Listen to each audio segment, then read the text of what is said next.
finally welcome Dr. Ashley Massey Marks from Science Department Chair of the School of the Holy Child in USA. Dr. Marks' presentation, Shinto Shrines, Forests and Happiness in Japan, moves into the urban context, exploring the compelling positive correlation between the distribution of sacred Shinto shrine forests and metrics of human happiness in Japan prefectures. So I give you the floor and thank you again for your availability and work. Thank you so much for having me. Thank you everyone for joining this very valuable symposium. I'm speaking today about Shinto shrine forests and happiness in Japan. I'm currently based in New York at the School of the Holy Child. And if you have any questions or you want to reach out or collaborate, there's my email. This artist rendition of a Shinto shrine, you can see the red torii gates, and then this depiction of the Shinto gods, also known as kami, which is really important to understanding when passing through those gates. Then you enter this alternative cosmology where these Shinto gods reside. So this research responded to a call by Allison Ormsby and Jackson in 2017, asking for research for inventory and more interest about urban sacred natural sites.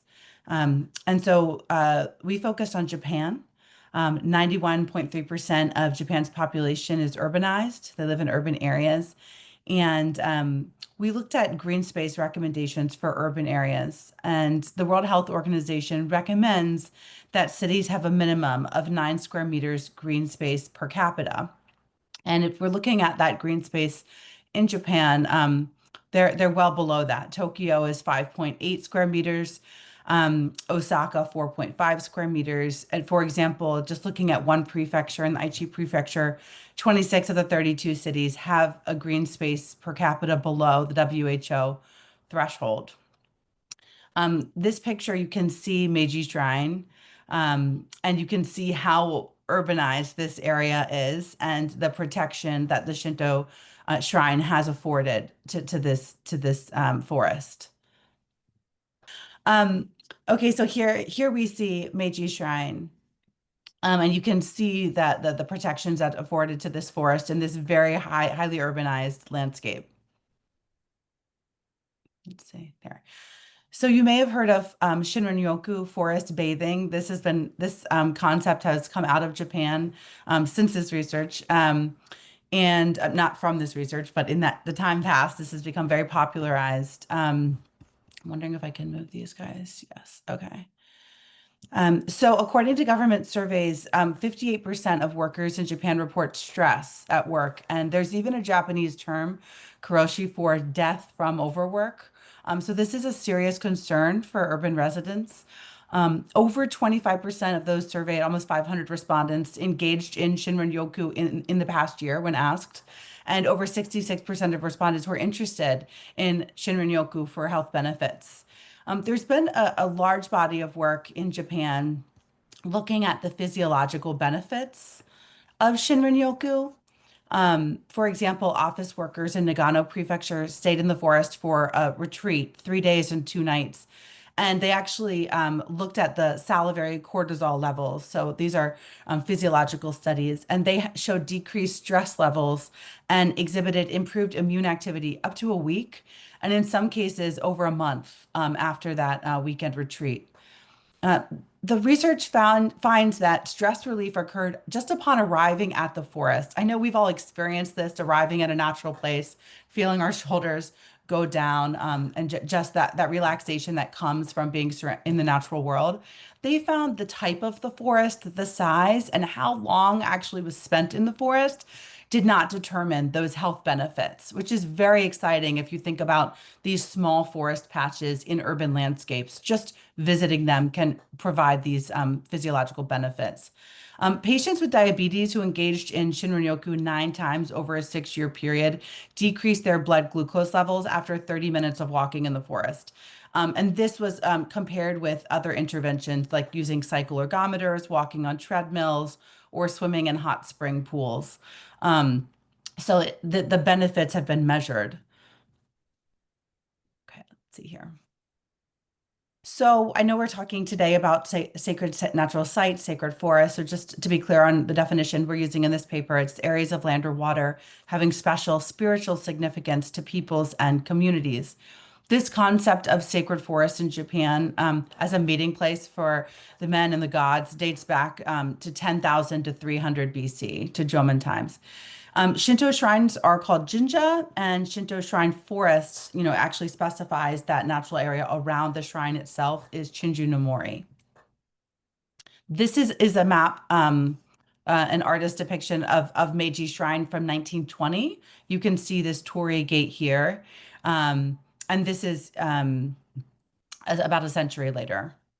I think, yeah, around 2020. Yeah. So you can see the impact of urbanization over that period. So the size of Shinto shrine forest ranged from less than a hectare to the largest one is 5,200 hectares. That's the Grand Shrine of Ise. It's 2,000 years old and includes stands of primeval forest. So Shinto became the national religion of Japan during the Meiji era from 1868 to 1912. Um, the state Shinto restricted funds to just one jinja per village, and so that was a big shrinking of the number of shrines before that operate autonomously. It went from 200,000 down to 120,000 Shinto shrines during this time. But because the Shinto shrine's legal status is state land, it's in the same classification as Japanese imperial court land. That helped serve as a bulwark against land use change after World War II, when industrialization and high rates of urbanization happened in Japan. Those Shinto shrines and their corresponding forests that were left behind had some protections based on their land classification. Today, 79% of Japan's population practice Shinto, and it's not mutually exclusive. As a national religion, people also practice Buddhism or Christianity or another worldwide religion. So people visit Jinja on many special days. Most weekends, there are matsuri, like festivals with dance and music, competitions by young people. Here you can see one of my visits. There's a stage. They're right outside the shrine, the torii gates. It's to honor the gods inside. And this dates back this thousands of years. And there are also special days on the calendar where the community gathers to the Shinto Shrine Forest. They celebrate New Year, you blessing your newborn children a few weeks after their birth. There's chasing away Setsuban evil spirits at the start of spring, celebrating the harvest, the Oban festival with visits from the ancestors, and then young children, girls from 3 and 7, at 3 and 7, and boys at 3 and 5 dress up in kimonos, and they receive prayers there for their health and development. And just all of these to highlight that there are just natural touch points for the community to visit the Shinto Shrine Forest throughout life. You can see the urban area through the torii gates here. This is the Meiji Shrine's torii gates from the ground view. And you can see just entering into this oasis in the urban landscape. When it's not a festival day, there are lots of ritualistic activities that are happening inside the Shinto Shrine Forest itself. I've just highlighted a couple here. There are marking of sacred trees and stones. There's a purification rituals that occur at water sources before entering inner sanctums. And you do see people in traditional dress celebrating cultural heritage while you're there. So doing this inventory of Shinto shrine forests, we had point data. We mapped 57,742 across all 47 prefectures of Japan. And we asked questions like how close are they to each other? The observed mean distance, for example, is 913.82 meters. And then we looked at the land use where they're found. So we overlaid forests, urban areas, and then what we call surrounding urban areas to see, how densely how dense these Shinto shrine forests are in the landscape. And as you can see here, we found 0.05 Shinto shrine forest per square kilometer in the forested areas, these more rural areas. And then in the more suburban surrounding urban areas, we found about a shrine for every 2 square kilometers. And then in the core urban areas, even more, about 1.5 shrines for every 2 square kilometers. And you can just see with the overlay of this image that as you get more urban, this is the prefecture of Tokyo. You can see that the shrine forests are much more densely spaced. And that is due to these being, religious institutions. So the per capita piece is very important. So people are visiting these regularly. So you find more where people are. And then the last part of the study that we were interested in is thinking about these benefits of green space. That we looked at international literature about this, but focusing on the Japanese context. And we were interested in these national happiness rankings. For example, Bhutan has the instead of the GDP, the happiness ranking. This idea has, in the last 20 years caught on in lots of other countries. We were looking at particularly in this Japanese context. And we looked at Sakamoto's happiness ranking, which is a national happiness index in Japan that was developed by Japanese researchers who selected indicators for happiness in a Japanese context. This is really important because happiness also this index has been referred to as more of a quality of life index, but thinking about the social constructs that create that and social cohesion is a big one in the Japanese context.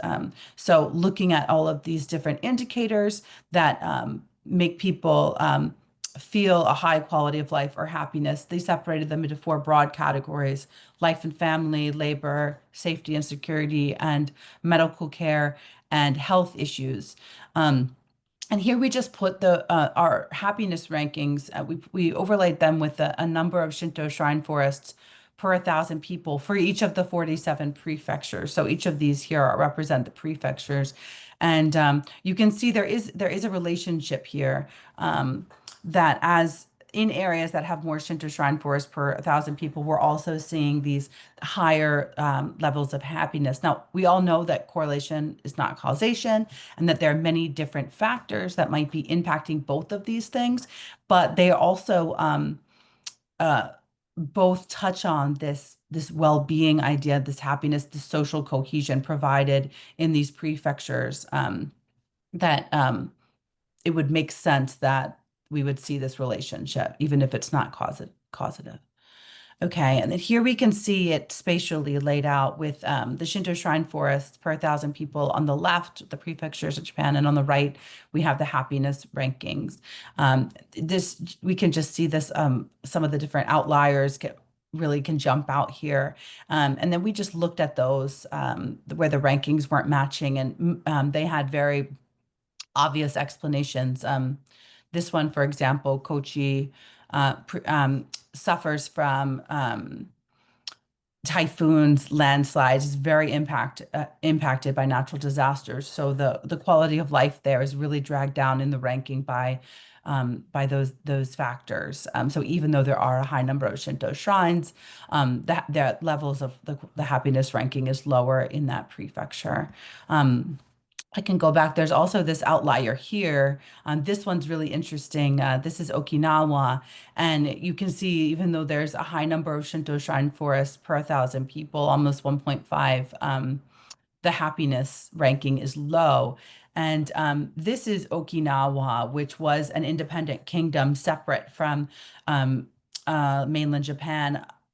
And the Shinto shrine forests were brought on and felt by the Okinawans as like an oppressive force. That nationalization of Shinto, it was not a happy quality of life thing for that region because of that cultural, that historical context. And so this one definitely made sense in our research. But this is just a very coarse look at national ranking data, and we're very excited about trying to have data become available at a much finer scale so we can perform regression analyses to more fully explain this relationship between happiness and sacred natural sites, really explain that and delve into that a little deeper. But here we're really looking at these sacred natural sites as beyond green space. So the language in um, literature in urban areas with urban forests patches really is looking just at green space and really thinks of green space as equal. And we really hope with this work to show that the religious and spiritual values underpinning sacred natural sites can provide different benefits than secular green space, such as in the Japanese context, improving social trust and relatedness. Shinto Shrine Forest also can include old stands of forest, like we mentioned, the primeval forest in the Grand Shrine of Ise, that have greater biodiversity than other types of secondary forest. And this can provide different benefits than newer green spaces. Not that newer green spaces aren't important, but it is just a different layer of forest to look at in the Japanese context and other places that are lucky enough to have these sacred forests. So we'd just like to acknowledge for this research the tremendous contributions that Shinto shrine priests have made and continue to make towards the well-being of Japan, both its land and its people. And we're grateful for the work of the former Alliance of Religions and Conservation, especially Martin Palmer and Chantal Elkin, for raising awareness globally about the green tenets of Shinto. And thanks to the University of Oxford, Simon Abel, for his assistance with the Shinto Shrine Forest Point data, prefectural boundaries, and for financial support from the University of Oxford's Fell Fund and the James Martin Biodiversity Institute. This work was published in the Religion and Nature Conservation Global Case Studies, which you'll recognize some names up there, and Allison, who presented just before this. And so if you're interested more in this work, please check out the paper there. And of course, reach out to me and I'd love to communicate about it. Thank you so much. Thank you, Ashley. Really amazing. All